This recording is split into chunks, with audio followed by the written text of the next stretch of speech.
at the Irish Centre as well, I'll be honest with you. Last time I was here, I did probably one of the weirdest shows I've ever done in my life. I did the Leeds and District Doggers and Swingers Association luncheon. I know. Good to see you again, son. Are you all right there? Yeah. Ha ha ha! Oh, yeah. I love my football. Just joined one of those walking football teams. Just fucking signed for Man United. I know, it's funny, isn't it? I know. Because in my job, I get to do all sorts of things. I got a call from them, from the Scummers, right? Only last week, asking me to do the end of season party tomorrow. So quite looking forward to that. So welcome one and all. We're going to have a fantastic afternoon. We're going to get the boys on stage. Ladies and gentlemen, let's welcome on stage our first guest this afternoon. The legend that is Sergeant Wilko, our legendary manager, the one and only Howard Wilkinson.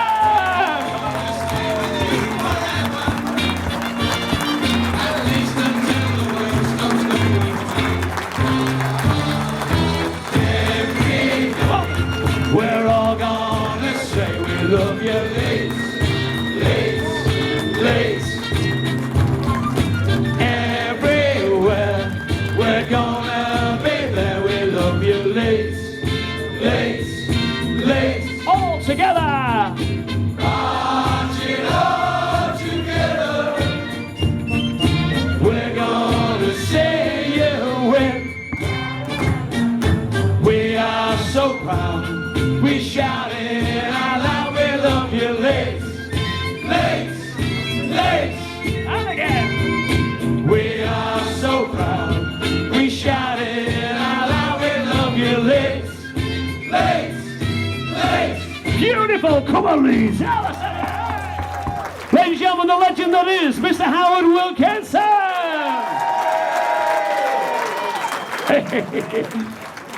Do you want to sit down? Make yourself comfortable, Howard. I just wanted to take this opportunity, sir, to just have 15 minutes together, just me and you, because I think a lot of what you see out there today, you created, sir, if you don't mind me saying. And yeah, that's what it's all about. You've got young fans in here who came along in your time, and you gave us a reason to believe in Leeds United again when we're in the doldrums as we were at the time.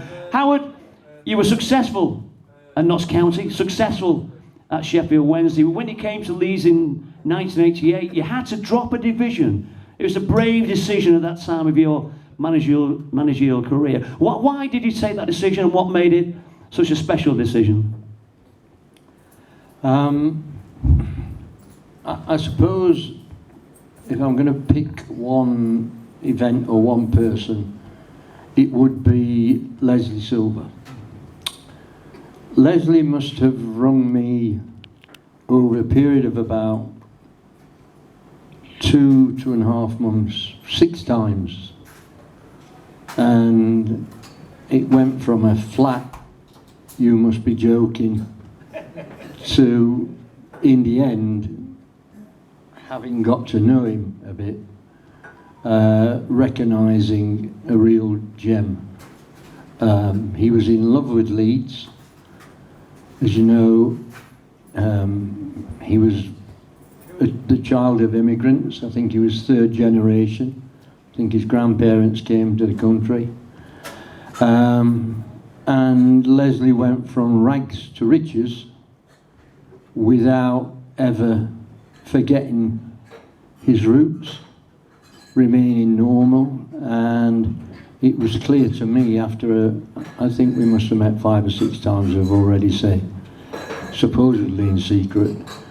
And it was just, it was his persistence, but it was also his, he was clearly in love with the club, clearly wanted the club to do well. And I just felt towards the end that it would be, I thought and I hoped, an ideal marriage. And as it turned out, it was. It blinking well was, wasn't it, ladies? Just a round of applause. Come on, let's hear it. Famously, Howard, when you came to Ellen Road, you took down all the memorabilia from the 70s, from Dunn's great reign there. There was method in your madness, wasn't there, in your thoughts of the way you did that? Well, yeah, I felt to a certain extent that the Ellen Road, as it was then, with the pictures and everything else, which was great, but that was the past. And I felt that Leeds needed to create a new future, and so decided that I'd take a gamble and basically said, I'm going to take those pictures down, and when we get anywhere near where that group of players got, I'll put them all back up. And thank God it turned out that way, and they did all go back up, so everybody was happy again. Wonderful. Any successful manager, Howard, any club, especially Leeds United, a lot of it is down to recruitment. Your recruitment was absolutely on point. Bringing in people like Vinnie Jones, bringing in, obviously, the legend is Gordon Strachan. What a great bit of business that was. And you took a lot of pride in your recruitment at that point as well. Yeah, because a lot of that was down to Leslie again, because when I came here having eventually laid out with him. It sounds ridiculous, really, but a 10-year plan, which is, think about that these days, it's a nonsense. But that was my belief in that gentleman. And so it was easier for me to think long term whilst dealing with the short term. So it was keeping the balls in the air, but knowing that hopefully if everything worked out, we'd finish up where we wanted to be. And that turned out to be the case. And it's little things that we as fans now and players at Leeds United take for granted, that you were so innovative in your time there.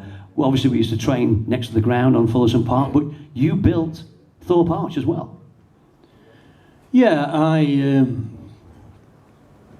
I'm a great believer. I mean, it is more difficult these days, obviously, but I'm a great believer that sport, in particular team sport, and in particular football, given that it is and has been probably the most popular sport in this country for about at least 2 centuries, I believe that, you know, there was a heritage there, and it was important to try to, as it were, build on that. Leeds had a great past, and therefore, rather than that be a burden, I saw that as an opportunity. I saw that as to be able to say to people, look, this is what's happened before here, why can't it happen again? Unfortunately, Les and his assistant Bill Fotherby, they were 2 totally different gentlemen in a way. Both had different characters and both had values which were in some places different, but generally both of them wanted Leeds to do well. So it seemed to me not a gamble. I just thought, it's not a gamble, it's an investment. And it certainly was. And not only did you rejuvenate Leeds United, we're all knowledgeable footballers in here, we're all Leeds fans, aren't we? But the England team you're seeing now doing so well is all down to this fella. Simple as that. You may not be managing them, Howard, but your brainchild again, you built Thorpe Arch, you wanted to build St George's Park. It was a massive, massive thing after you left us. It was your passion, is what you wanted to do. And now, you said it'd take 20 years to reap the benefits, and that's exactly what's happened. Yes, yeah. I was born and brought up in Sheffield. my dad was a miner.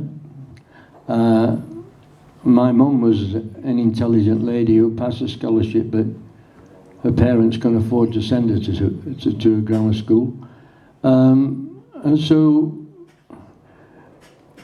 the words that ring in my ear about my childhood, certainly one sentence was, "Thou's not going down pit. Thou can stay at school till that 50. Thou's not going down pit." And thank God you didn't. That's fantastic. Well, I did. Oh, did you? Once. Do you not like it? In those days, he worked mornings, afternoons, and nights. And when he worked nights, during the day, he would come home, get home about, I think, 6:30, go to bed, and it went in the school holidays.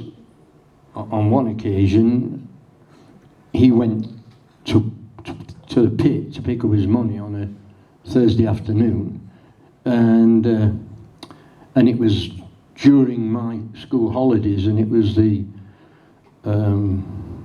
what in Sheffield, I don't know what it's called, Works Bank Holiday. So the pit was, and so I went with him, and he picked up his wages, and then took me in the cage down to. Crikey. Yeah. Scary stuff, that. Well, it's hard now, because now we see pictures and everything else, but it's very, very difficult.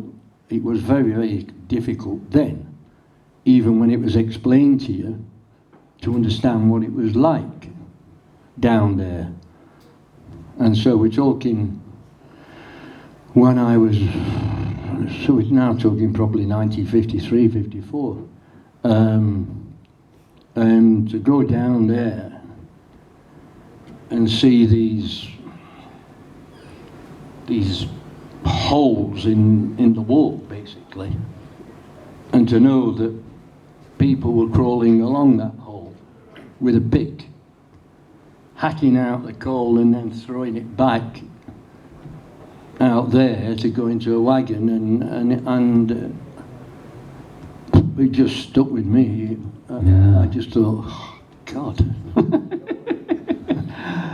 Managing Leeds United has got to be easier than that. Yeah. Easier, luckier, better. Yeah. Healthier.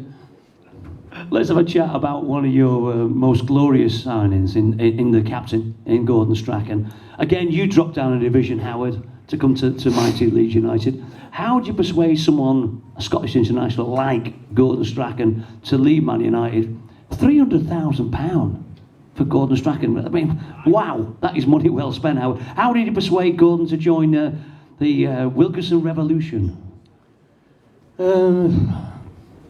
Values, really. I mean, Gordon's an intelligent guy. If you've never met him and you listen to him talk for 5 minutes, you wonder where he came from, because he's still got his very, very strong Scottish accent. But he's an intelligent guy, and I recognised in him the opportunity to start working on a group with someone at the head of it who epitomised what I thought being a good footballer, being a good professional, being a good bloke was like. So he was not just a leader, but he was an example as well.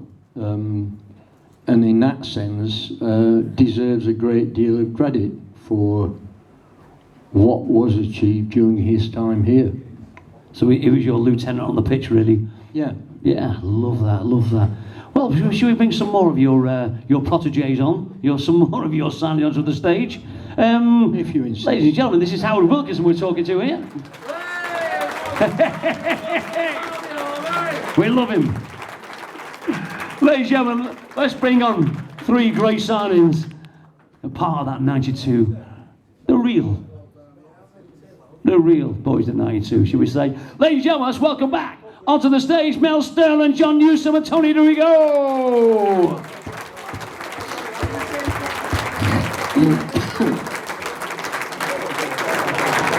Hello, gentlemen.